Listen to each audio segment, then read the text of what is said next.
Hi friends, welcome to Chetu's Tailoring Tutorial. ಎಲ್ಲರೂ ಆರಾಮದಿರಿ. ನೀವೆಲ್ಲರೂ ಆರಾಮದಿರಿ ಅಂತ ಅಂದ್ಕೊಂಡಿನಿ. ನಾನು ನಿನ್ನೆ ಕಟೋರಿ ಬ್ಲೌಸದ್ದು ಕಟ್ಟಿಂಗ್ ಹಾಕಿದ್ದೆ. ಪರ್ಫೆಕ್ಟಾಗಿ ಅದನ್ನು ಸ್ಟಿಚಿಂಗಾಗಿ ಯಾವ ರೀತಿ ಮಾಡಬೇಕಂತ ಇನ್ ಡಿಟೇಲಾಗಿ ತೋರಿಸ್ತೀನಿ ರೀ. ಪ್ರತಿಯೊಂದು ಸ್ಟೆಪ್ಪನ್ನು ತೋರಿಸ್ಕೊತಾ ಹೋಗೀನಿ. ಅದಕ್ಕೆ ನೀವು ಇದನ್ನು ಕೊನೆವರೆಗೂ ಈ ವಿಡಿಯೋನ ನೋಡಿ ಸಪೋರ್ಟ್ ಮಾಡಿ ಫ್ರೆಂಡ್ಸ್. ಅಂದರೆ ನೀವು ಕೊನೆಯವ್ರಿಗೆ ನೋಡಿದ್ರೆ ನಾನು ಸಾಕಷ್ಟು ಟ್ರಿಕ್ಸ್ಗಳನ್ನು ಕೊಟ್ಟೀನಿ. ಯಾವ ರೀತಿ ಜಾಯಿಂಟ್ ಮಾಡ್ಕೊಳ್ಳೋದು, ಯಾವ ರೀತಿ ಎಲ್ಲಿ ಬಟ್ಟೆ ನೆಕ್ಸ್ಟ್ ತೊಗೊಳ್ಳೋದು ಅಂತ ತೋರಿಸ್ತೀನಿ. ನಾನು ಎಲ್ಲ ಬಟ್ಟೆಗಳನ್ನು ಲೈನಿಂಗಿಗೆ ಅಟ್ಯಾಚ್ ಮಾಡ್ಕೊಂಡು ಇಟ್ಕೊಂಡೀನಿ. ಎಷ್ಟು ಪ್ರೊಸೀಜರ್ ಎಲ್ಲ ಫಾಸ್ಟ್ ಆಗ್ತೈತೆ ಅಂಥೇಳಿ ಅಟ್ಯಾಚ್ ಮಾಡ್ಕೊಳ್ಳೋದಿದ್ದಾಗ ನಾವು ಈ ರೀತಿ ಮಾಡಬೇಕು. ನೋಡಿರಿ, ನಾನು ಈಗ ಕಟೋರಿ ಪೀಸನ್ನು ಜಾಯಿಂಟ್ ಮಾಡೋದು ತೋರ್ಸಾತೀನಿ ನಿಮಗೆ. ಕಟೋರಿ ಪೀಸದ್ದು ಏನಾಗಬೇಕು, ಬಟ್ಟೆ ಸ್ವಲ್ಪ ಮುಂದೆ ಎಕ್ಸ್ಟ್ರಾ ಬಿಟ್ಟು ಸ್ಟಿಚ್ ಹಾಕೋತಾ ಬರಬೇಕು. ಅಂದ್ರೆ ನಮ್ಮದಲ್ಲಿ ನೆಕ್ ರೌಂಡ್ ಏನಿರುತ್ತಲ್ಲ ಫ್ರಂಟದ್ದು ಅದು ಕರೆಕ್ಟಾಗಿ ಬರ್ತೈತಿ. ನೋಡಿರಿ, ನಾನು ತೋರಿಸ್ತೀನಿ ಈಗ. ಯಾವಾಗ ಕಟೋರಿ ಪೀಸಿನ ಬಟ್ಟೆ ಸ್ವಲ್ಪ ಹೊರಗಡೆ ಬರಬೇಕು, ಟ್ರಯಾಂಗಲ್ ಶೇಪ್ ಒಳಗೆ ಆ ರೀತಿ ಮಾಡಿಕೊಂಡು ಬಟ್ಟೆಯನ್ನು ಅಟ್ಯಾಚ್ ಮಾಡ್ಕೋಬೇಕು. ಮೇಲೆ ನೆಕ್ನಿಂದನೇ ಜಾಯಿಂಟ್ ಮಾಡ್ಕೋತಾ ಬರಬೇಕು. ಈ ಕಡೆ ವೇಸ್ಟ್ ಸೈಡಿಂದ ಜಾಯಿಂಟ್ ಮಾಡಬೇಡ್ರಿ, ನೆಕ್ ಸೈಡಿಂದನೇ ಜಾಯಿಂಟ್ ಮಾಡ್ಕೋತಾ ಬರ್ರಿ. ನೋಡಿರಿ, ಈ ರೀತಿ ಮಾಡಿ ಇಲ್ಲೊಂದು ಸ್ವಲ್ಪ ಹೊಲಿಗೆನ ಸಣ್ಣ ಇಟ್ಟು ಡಬಲ್ ಸ್ಟಿಚ್ಚನ್ನು ಹಾಕಿರಿ ಕಂಪಲ್ಸರಿ. ಬಟ್ಟೆ ಏನಾರ ಸಾದಾ ಇತ್ತಪ್ಪ ಅಂದ್ರೆ ಪಿಸಿಯುವಂಥವು ಚಾನ್ಸಸ್ ಇರ್ತಾವೆ. ಅಂದ್ರೆ ಬಟ್ಟೆ ಸ್ಟ್ರೆಚ್ ಆಗಿ, ಅಂದ್ರೆ ನಾವು ಏನು ಮಾಡಿರ್ತೀವಿ ಅದನ್ನು ಕ್ರಾಸಾಗಿ ತೊಗೊಂಡಿರ್ತೀವಲ್ಲ, ಹೀಗಾಗಿ ಇದು ತೊಗೋಬೇಕಾಗ್ತೈತಿ.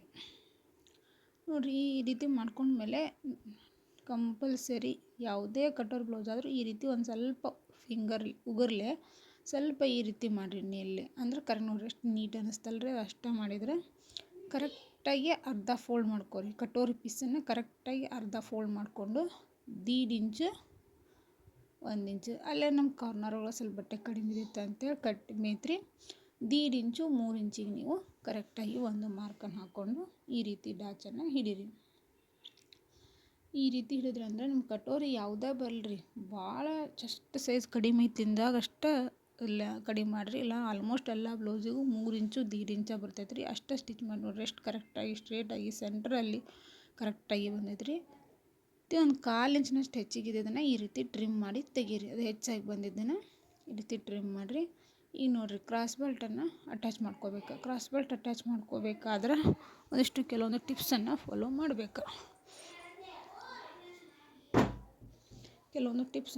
ಮಾಡಬೇಕು. ಅದನ್ನು ಸಹ ನೋಡಿರಿ, ಬಟ್ಟೆನ ಸ್ವಲ್ಪ ಹೊರಗಡೆ ಬಿಟ್ಟು, ಕ್ರಾಸ್ ಬೆಲ್ಟಿನ ಬಟ್ಟೆ ಸ್ವಲ್ಪ ಎಕ್ಸ್ಟ್ರಾ ಹೊರಗಡೆ ಬಿಡಬೇಕು. ಹೊರಗಡೆ ಬಿಟ್ಟು ಈ ರೀತಿ ಕ್ರಾಸ್ ಬೆಲ್ಟನ್ನು ಅಟ್ಯಾಚ್ ಮಾಡಬೇಕು. ನಾನು ಇದು ಕ್ರಾಸ್ ಬೆಲ್ಟನ್ನು ಯಾವಾಗಲೂ ಯಾವುದೇ ಬ್ಲೌಸಿಗೆ ಅಟ್ಯಾಚ್ ಮಾಡಬೇಕಾದ್ರೂ ಇನ್ವಿಸಿಬಲ್ ಆಗಿ ಸ್ಟಿಚ್ ಮಾಡ್ತೇನೆ ರೀ.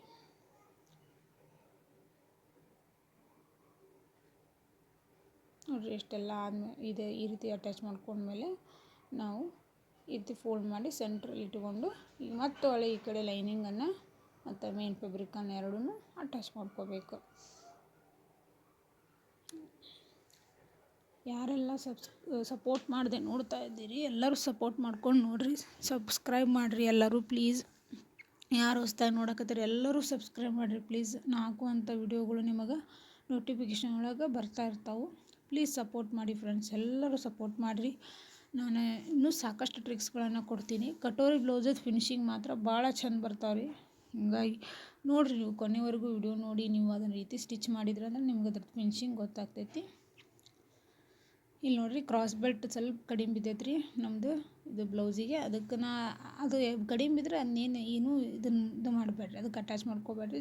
ಅಷ್ಟು ಸಫಿಸಿಯೆಂಟ್ ಐತೆ ರೀ. ಅದು ನೀವು ಫಿಟ್ಟಿಂಗ್ ಮಾಡೋಕೆ ಮುಂದೆ ಅಷ್ಟು ಬಟ್ಟೆ ಸ್ವಲ್ಪ ಎಕ್ಸ್ಟೆಂಡ್ ಆದ್ರೂ ಅದಕ್ಕೆ ಟ್ರಿಮ್ ಮಾಡಿ ತೆಗಿಯೋಕೆ ಬರ್ತೈತಿ.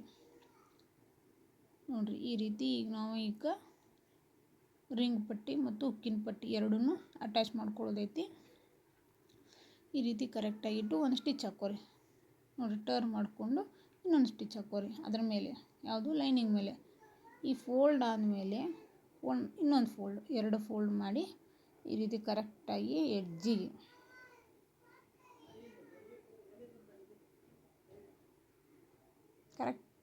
ಒಂದು ಸ್ಟಿಚನ್ನು ಹಾಕ್ಕೊಂಡ್ರೆ ಇದು ಉಕ್ಕಿನ ಪಟ್ಟಿ ರೆಡಿ ಆಯ್ತು. ನೋಡಿರಿ, ಎಷ್ಟು ಕರೆಕ್ಟಾಗಿ ಬಂತಲ್ರಿ. ಅದೇ ರೀತಿಯೂ ಈಗ ರಿಂಗ್ ಪಟ್ಟಿ ಹಚ್ಚೋದು. ರಿಂಗ್ ಪಟ್ಟಿ ಹಚ್ಕೋಬೇಕಾದ್ರೆ ನಾನು ಲೈನಿಂಗು ಮತ್ತು ಮೇನ್ ಫ್ಯಾಬ್ರಿಕನ್ನು ಎರಡೂ ತೊಗೊಂಡಿನಿ ರೀ ಇಲ್ಲೇ. ಅದಕ್ಕೆ ನೋಡಿರಿ ಯಾವ ರೀತಿ ಅಟ್ಯಾಚ್ ಮಾಡ್ಕೋತೀನಿ. ಬಟ್ಟೆ ಸ್ವಲ್ಪ ಒಂದು ಸೈಡ್ ಫೋಲ್ಡ್ ಮಾಡಿ ಒಂದು ಸ್ಟಿಚ್ ಹಾಕ್ಕೊಂಡಿದ್ದೆ, ಒಂದು ಸೈಡ್ ಫೋಲ್ಡ್ ಮಾಡಿ ಸ್ಟಿಚ್ ಹಾಕ್ಕೊಂಡಿದ್ದೆ. ಅದನ್ನು ಅಟ್ಯಾಚ್ ಮಾಡೋದನ್ನು ನಿಮ್ಗೆ ತೋರ್ಸಕತ್ತೀನಿ. ಈ ರೀತಿ ಟರ್ನ್ ಮಾಡಿ ಒಂದು ಫೋಲ್ಡ್ ಮಾಡಿದೆ ರೀ, ಭಾಳ ಅಗಲ ಆಗತ್ತೆ, ಅದಕ್ಕೆ ಬೇಡ ಅಂಥೇಳಿ ನಾನು ಡಬಲ್ ಫೋಲ್ಡ್ ಮಾಡೀನಿ ರೀ. ಇಲ್ಲಿನೂ ಸಹ ಬಟ್ಟೆ ತಿನ್ ಐತಲ್ರಿ, ನಾವು ಡಬಲ್ ಫೋಲ್ಡ್ ಮಾಡಿದ್ರು ಏನು ಅಷ್ಟು ದಪ್ಪಾಗಿ ಬರೋಂಗಿಲ್ಲ ನಮಗೆ. ಮತ್ತು ಎಷ್ಟು ದಪ್ಪಾಗತ್ತೆ ಅಷ್ಟು ಸ್ಟಿಫಾಗಿ ನಮಗೆ ಹುಕ್ ರಿಂಗ್ ಪಟ್ಟಿ ಮಾಡೋಕೆ, ರಿಂಗ್ಸ್ ಮಾಡೋಕೆ ಈಸಿ ಆಗ್ತೈತಿ. ಅದು ಅಷ್ಟೇನು ದಪ್ಪಾಗೂ ಬರಲಿಲ್ಲ ರೀ, ಅದು ಕರೆಕ್ಟಾಗಿ ನಂಗೆ ಸಫಿಷಿಯೆಂಟ್ ಎಷ್ಟು ಇಡಬೇಕಂದೆ ಅಷ್ಟು ಬಂದೈತಿ. ಈ ರೀತಿ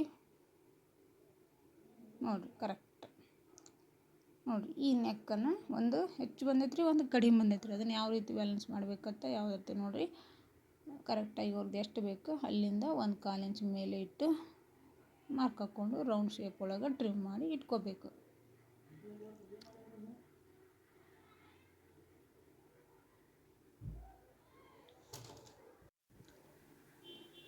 ನೋಡಿರಿ, ಕರೆಕ್ಟಾಗಿ ನಮ್ಮ ಫ್ರಂಟ್ ಪಾರ್ಟಲ್ಲಿ ರೌಂಡ್ ಶೇಪ್ ಆದಂಥ ನೆಕ್ ಬಂತು. ಈ ರೀತಿ ಸೆಟ್ ಮಾಡ್ಕೋಬೇಕಾಗುತ್ತೆ ನಾವು. ಬ್ಲೌಸ್ ಫ್ರಂಟ್ ಪಾರ್ಟ್ ಎಲ್ಲ ರೆಡಿ ಆದಮೇಲೆ ಆ ರೀತಿ ಸೆಟ್ ಮಾಡ್ಕೊರಿ. ನೆಕ್ಸ್ಟ್ ಈಗ ಬ್ಯಾಕ್ ಪಾರ್ಟ್ ಮತ್ತು ಫ್ರಂಟ್ ಪಾರ್ಟ್ ಎರಡೂ ಜಾಯಿಂಟ್ ಮಾಡ್ಕೊಳಕತ್ತೀನಿ. ಜಾಯಿಂಟ್ ಮಾಡ್ಕೊಳ್ಳೋದನ್ನು ನೋಡಿರಿ ಹೆಂಗಂದ್ರೆ, ಸ್ವಲ್ಪ ನಾನು ಮಾರ್ಕ್ ಹಾಕಿ ತೋರಿಸಿದೆ. ನೆಕ್ಸ್ಟ್ ಸೈಡ್ ಸ್ವಲ್ಪ ಜಾಸ್ತಿ ಹಿಡಿಬೇಕು ರೀ, ಶೋಲ್ಡ್ರ್ ಕಡೆ ಬಂದಂಗೆಲ್ಲ ಸ್ವಲ್ಪ ಹಿಡಿಬೇಕು, ಅಂದ್ರೆ ಭಾಳ ಹಿಡಿಬಾರ್ದು. ಒಂದು 1/4 ಇಂಚ್ ಅದಕ್ಕೆ ಗ್ಯಾಪ್ ಇರಬೇಕು ರೀ. ಆ ರೀತಿ ಸ್ಟಿಚ್ ಹಾಕೋದ್ರಿಂದ ನಮಗೆ ಶೋಲ್ಡ್ರ್ ಡ್ರಾಪ್ ಆಗೋದಿಲ್ಲ. ಮತ್ತು ನಾವು ಕಟ್ಟಿಂಗ್ ಮಾಡುವವರೇನು ನಿಮ್ಗೊಂದಿಷ್ಟು ಟ್ರಿಕ್ಸನ್ನು ಹೇಳೀನಿ, ಅವನ್ನೆಲ್ಲ ಟ್ರಿಕ್ಸ್ ಮಾಡಿ ಈ ರೀತಿ ಮಾಡಿದ್ರೆ ಮಾತ್ರ ಪರ್ಫೆಕ್ಟ್ ಬರುತ್ತೆ ರೀ. ಮತ್ತು ನೀವು ಇದನ್ನೊಂದು ನೋಡಿ ಈ ರೀತಿ ಮಾಡಿದ್ರೆ ಅಂದ್ರೆ ನಿಮ್ಗೆ ಪರ್ಫೆಕ್ಟ್ ಬರೋಂಗಿಲ್ಲ. ನಿಮ್ಮ ಕಟ್ಟಿಂಗ್ದೊಳಗೆ ಇದನ್ನು ಅಡ್ಜಸ್ಟ್ ಮಾಡಿದ್ರಿ ಅಂದ್ರೆ ಈ ರೀತಿ ಎಲ್ಲ ಇದನ್ನು ಕರೆಕ್ಟಾಗಿ ಮಾಡಿಕೊಂಡು ಕೂಸ್ ಪೀಸನ್ನು ಕರೆಕ್ಟಾಗಿ ಇಟ್ಕೊಂಡು ನಾವು ಇವನ್ನೆಲ್ಲ ಟ್ರಿಮ್ಸ್ ಮಾಡ್ಬೇಕು ರೀ. 4 ಪೀಸಸನ್ನು ಕರೆಕ್ಟಾಗಿ ನೋಡಿರಿ, 4 ಪೀಸ್ ಇರಬೇಕು.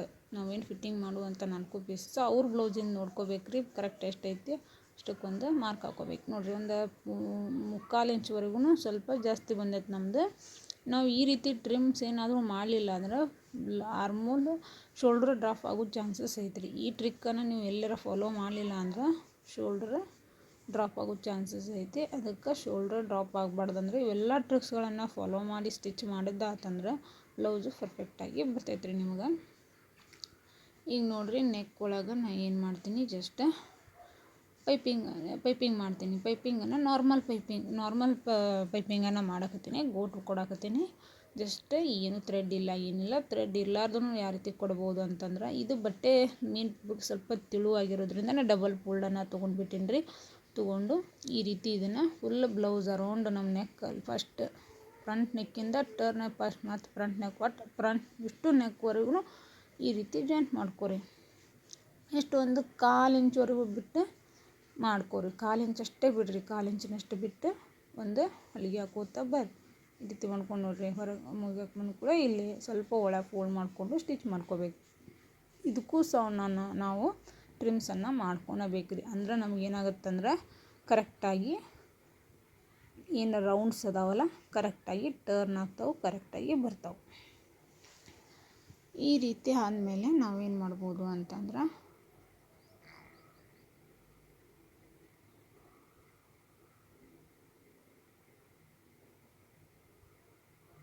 ಈಗ ಅದನ್ನೇನು ಮಾಡ್ಕೋತಾ ಬರೋದು, ಕರೆಕ್ಟಾಗಿ ನಮಗೆ ಎಷ್ಟು ದಪ್ಪ ಬೇಕಲ್ಲ ಅಷ್ಟನ್ನು ಫೋಲ್ಡ್ ಮಾಡಿಕೊಂಡು ಕರೆಕ್ಟಾಗಿ ಒಂದೇ ಥರ ಬರುವಂಗೆ ಈ ರೀತಿ ಸ್ಟಿಚ್ ಮಾಡ್ಕೋತಾ ಹೋಗ್ಬೇಕು. ಅದನ್ನು ಟರ್ನ್ ಮಾಡ್ಬೇಕು ರೀ. ಟರ್ನ್ ಮಾಡಿ ಹಿಡ್ಕೊಂಡು ಸ್ವಲ್ಪ ಮಾಡ್ಬೇಕು ರೀ, ಸ್ಲೋ ಆಗಿ ಮಾಡಬೇಕು.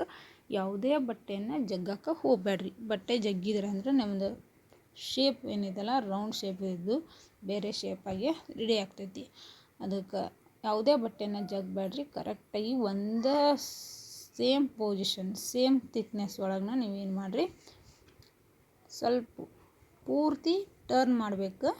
ಟರ್ನ್ ಮಾಡಿ ಆಮೇಲೆ ಸ್ವಲ್ಪ ಸಡ್ಲು ಮಾಡ್ದಂಗೆ ಮಾಡಿದ್ರಿ ಅಂದ್ರೆ ನೀವು ಕರೆಕ್ಟಾಗಿ ಬರುತ್ತೆ ರೀ.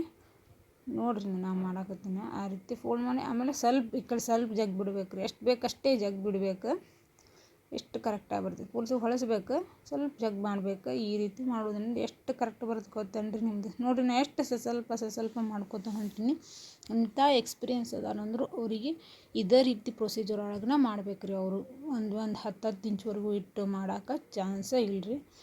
ಅಂದರೆ ನಮಗೆ ಕರೆಕ್ಟಾಗಿ ಬರುತ್ತೆ ಅನ್ನೋ ಸಲುವಾಗಿ ಆ ರೀತಿ ಮಾಡ್ತೀವಿ ರೀ. ನೋಡಿರಿ, ನೆಕ್ ಕರೆಕ್ಟಾಗಿ ನಮಗೆ ರೆಡಿ ಆಯಿತು. ಈಗ ಸ್ಲೀವನ್ನು ಅಟ್ಯಾಚ್ ಮಾಡ್ಕೋತೀನಿ. ಸ್ಲೀವ್ ಅಟ್ಯಾಚ್ ಮಾಡ್ಕೋಬೇಕಾದ್ರೆ ಸ್ವಲ್ಪ ಶೋಲ್ಡ್ರ್ ಒಳಗೆ ಏನಾದರೂ ಬಟ್ಟೆ ಆ ಕಡೆ ಈ ಕಡೆ ಹೆಚ್ಚು ಕಮ್ಮಿ ಆಗಿತ್ತಂದ್ರೆ ಅದನ್ನು ಕರೆಕ್ಟ್ ಮಾಡ್ಕೊರಿ. ಮಾಡ್ಕೊಂಡು ನೋಡಿರಿ ಫ್ರಂಟ್ ಇದು ಬ್ಯಾಕ್. ಫ್ರಂಟ್ ಬರುವಲ್ಲೇ ಫ್ರಂಟನ್ನು ಇಟ್ಟು ಬ್ಯಾಕ್ ಬರುವಲ್ಲೇ ಬ್ಯಾಕನ್ನು ಸೆಟ್ ಮಾಡಿ ಒಂದು ಸೆಂಟ್ರಲ್ಲಿ ಗುಂಪಿನನ್ನು ಹಾಕ್ಕೊಂಡು ಈ ರೀತಿ ಜೋಡಿಸ್ಕೊಂಡು ನೋಡಿರಿ ಕರೆಕ್ಟಾಗಿ ಬಂದೈತ್ರಿ. ಈ ರೀತಿ ನಾವು ಅದನ್ನು ಅಟ್ಯಾಚ್ ಮಾಡ್ಕೋತಾ ಹೋಗಬೇಕು. ಇಲ್ಲಿ ಸಹ ನೀವೇನು ಮಾಡಬಾರ್ದು, ಯಾವುದೇ ಬಟ್ಟೆಯನ್ನು ಜಗಕ್ಕೆ ಹೋಗಬೇಡ್ರಿ. ಎರಡೂ ಬಟ್ಟೆನ ಕರೆಕ್ಟಾಗಿ ಈಕ್ವಲಾಗಿ ಅದ್ರ ಮೇಲೆ ಅದನ್ನ ಇಟ್ಕೋತಾ ಎಡ್ಜ್ ಜೋಡಿಸ್ಕೋತಾ ಹೋಗ್ಬಿಟ್ರಿ ಅಂದ್ರೆ ನಿಮ್ಮದು ಬ್ಲೌಸ್ ಸ್ಲೀವ್ ಹಚ್ಚೋದು ಮುಗಿತೈತಿ. ಸ್ಲೀವ್ ಹಚ್ಬೇಕಾದ್ರೆ ನಾವು ಇಲ್ಲಿ ಸಹ 2 ಸ್ಟಿಚ್ಚನ್ನು ಹಾಕಬೇಕ್ರಿ. 2 ಸ್ಟಿಚ್ ಹಾಕ್ರಿ. ಯಾವಾಗಲೂ ಬ್ಲೌಸನ್ನು ಹೊಲಿಬೇಕಾದ್ರೆ ನಿಧಾನ ರೀತಿ ಒಳಗೆ ಅದ್ರಾಗ ಸ್ಟಾರ್ಟರ್ ಇದ್ರಂದ್ರೆ ನೀವು ಒಂದು ಬ್ಲೌಸನ್ನು ಒಂದು ಸಲ ಅಂದರೂ 2-3 ದಿವಸ ಆಗಲಿ ರೀ ನಿಧಾನಂಗೆ ಹೊಲಿರಿ. ಅವಸರ ಅಂತೂ ಮಾಡೋಕ್ಕೆ ಹೋಗಬೇಡ್ರಿ. ಕರೆಕ್ಟಾಗಿ ಇವ್ನ ಇಟ್ಕೊಂಡು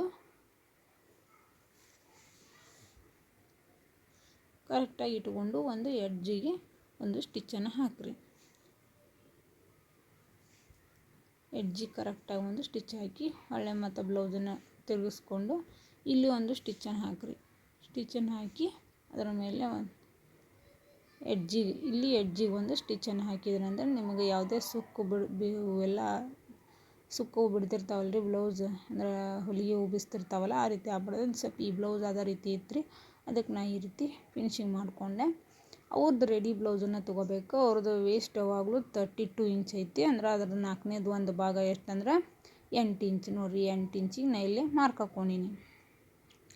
ನೆಕ್ಸ್ಟ್ ಆರ್ಮೋಲ್ಸ್ ರೌಂಡ್ ಎಷ್ಟಂದ್ರೆ ಅವ್ರದ್ದು ಬ್ಲೌಸ್ ಎಷ್ಟು ಐತಲ್ಲ ಅವ್ರ ಬ್ಲೌಸ್ ತೊಗೋಬೇಕ್ರಿ. ತೊಗೊಂಡು ಆ್ಯಸ್ ಇಟ್ ಈಸ್ ಅವ್ರ ಬ್ಲೌಸಿಂದ ಇಟ್ಬಿಡ್ಬೇಕ್ರಿ. ಯಾಕಂದ್ರೆ ನಾವು ಈಗ ಟೇಪ್ಲೆ ತೊಗೊಂಡು ಆಮೇಲೆ ಇಟ್ಟು ಅಲ್ಲಿ ಒಂದು ತಟಗೆ ಒಂದು ಅರ್ಧ ಇಂಚ್ವರೆಗೂ ಪರಕ್ ಬಂತು ಅಂದ್ರೆ ಅವರಿಗೆ ಟೈಟ್ ಆಗೋ ಚಾನ್ಸ್ ಇರ್ತಾವೆ. ಅವ್ರ ಬ್ಲೌಸ್ ಎಷ್ಟೈತಲ್ಲ ಇಲ್ಲಿ 2 ಬಟ್ಟೆನೂ ನೀವು ಜಗ್ಗಿದ್ರೆ 2 ಬಟ್ಟೆನ ಜಗ್ರಿ. ಇಲ್ಲ ಅಂದ್ರೆ 2 ಬಟ್ಟೆನ ನಾರ್ಮಲಾಗಿಟ್ಟು ಒಂದು ಮಾರ್ಕ್ ಹಾಕೋರಿ. ಅಂದ್ರೆ ನಾವು ಅಳತೆ ತೊಗೊಳ್ಳೋ ಬ್ಲೌಸಿನ ಬಟ್ಟೆ ಮತ್ತು ಈ ಸ್ಟಿಚ್ ಮಾಡಿರೋದು ಬ್ಲೌಸಿನ ಬಟ್ಟೆ 2 ಬಟ್ಟೆನ ಜಗ್ಗಿ ಫಿಟ್ಟಿಂಗ್ ಮಾಡ್ತೀರ, ಜಗ್ಗಿ ಫಿಟ್ಟಿಂಗ್ ಮಾಡಬೇಕು ಆರ್ಮೋಲ್ ಒಳಗೆ. ಇಲ್ಲ ನಾರ್ಮಲ್ ಆಗ್ತಾನೆ ಅಂದರೆ 2 ನಾರ್ಮಲಾಗಿ ಇಡ್ರಿ. ಯಾವುದೂ ಜಗ್ಗುದು ಸರಿಸೋದು ಏನು ಮಾಡೋಕ್ಕೆ ಹೋಗ್ಬೇಡ್ರಿ. ನೋಡಿರಿ ಸ್ಟ್ರೇಟಾಗಿ ನಮ್ಗೆ ಕರೆಕ್ಟಾಗಿ 1.5 ಇಂಚ್ ಫಿನಿಶಿಂಗ್ ಒಳಗೆ ಬಟ್ಟೆ ಸಿಕ್ತ್ರಿ. ಸಾಕ್ರಿ. ಇಷ್ಟು 1.5 ಇಂಚ್ ಸಿಕ್ಕರೆ ಅತಿ ಬಟ್ಟೆನ ಬಿಟ್ರಿ ಅಂದ್ರೆ ನಿಮಗೆ ಬ್ಲೌಸ್ ಕರೆಕ್ಟಾಗಿ ಫಿಟ್ ಆಗೋದಿಲ್ಲ ರೀ. ಅದಕ್ಕೆ ಭಾಳ ಬಟ್ಟೆನ ಬಿಡಕ್ಕೆ ಹೋಗಬೇಡ್ರಿ. 1.5ರಿಂದ 2 ಇಂಚ್ ಸಾಕ್ರಿ. ಅದರಿಗಿಂತ ಹೆಚ್ಚಿಗೆ ಒಟ್ಟೆ ಬಿಡಬೇಡ್ರಿ. ಬ್ಲೌಸು ನೀವು ಎಷ್ಟು ದಪ್ಪ ಆದ್ರೂ ಅಷ್ಟರೊಳಗೆ ಸಫಿಸಿಯೆಂಟ್ ಆಗ್ತೈತಿ. ಏನೂ ಪ್ರಾಬ್ಲಮ್ ಇಲ್ಲ. ಜಸ್ಟ್ ಸ್ಟಾರ್ಟಿಂಗ್ ಮದುವೆ ಆದಾಗ ಒಂದು ಸ್ವಲ್ಪ ಇದಾಕೈತ್ರಿ. ಬಿಟ್ರೆ ಮುಂದೆ ನಿಮಗೆ ಇಷ್ಟರೊಳಗೆ ಹೆಚ್ಚು ಕಮ್ಮಿ ಹಾಕಿರ್ತೈತೆ ಅಷ್ಟೇ. ನೋಡಿರಿ ಎಷ್ಟು ಕರೆಕ್ಟಾಗಿ ಸ್ಟ್ರೇಟಾಗಿ ಕರೆಕ್ಟಾಗಿ ಬಂದೈತ್ರಿ. ಈ ರೀತಿ ಬರಬೇಕಂದ್ರೆ ಬ್ಲೌಸನ್ನು ನೀವು ಎಲ್ಲ ನಾ ಹೇಳಿರುವಂಥ ಟ್ರಿಕ್ಸನ್ನು ಫಾಲೋ ಮಾಡಿರಿ ಫ್ರೆಂಡ್ಸ. ಬ್ಲೌಸ್ ಫಿನಿಶಿಂಗ್ ಮಾತ್ರ ಸಖತ್ತಾಗಿ ಬಂದೈತ್ರಿ. ನೋಡಿರಿ ಫ್ರೆಂಡ್ಸ, ಸಪೋರ್ಟ್ ಮಾಡಿರಿ ಎಲ್ಲರೂ. Thank you.